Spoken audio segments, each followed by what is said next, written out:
3600 MHz. My motherboard is a Z490 AORUS Master, and so far it's not missed a beat. I can highly recommend it. My current GPU is a Founders Edition RTX 3080 from Nvidia. It runs extremely cool, quiet and matches perfectly with my Intel i9-10900K. For storage, I have a 2TB AORUS M.2, one Samsung 500GB M.2, a single 1TB Kingston SATA-based SSD, and lastly a 2TB Western Digital hard drive. And all this is powered by a Corsair RM850X PSU. Checking out my second PC, I use it strictly for editing and I have no games installed on it at all. For the case, I went with the 4000X from Corsair, my favourite case of 2020. Inside, I have a Ryzen 9 3950X, a 16-core 32-thread CPU. Cooling the 3950X is a H100i in white paired with 32GB of Dominator Platinum RGB DDR4 running at 3600 MHz, and all of them are connected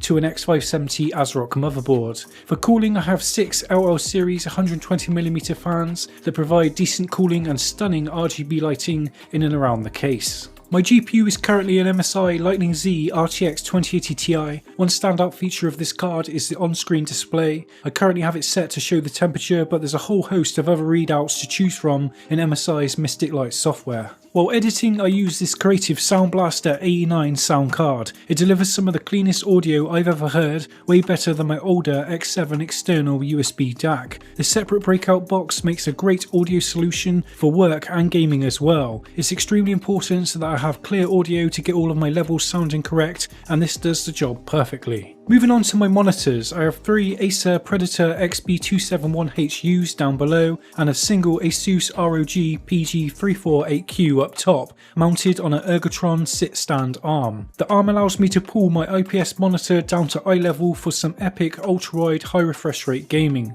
I have owned these monitors for around 2 years now, might be a little bit more than that, but so far they have not let me down once, no dead pixels or any other issues to report. When playing competitive FPS games, I usually use this 1440p Lenovo Y27 GQ-25.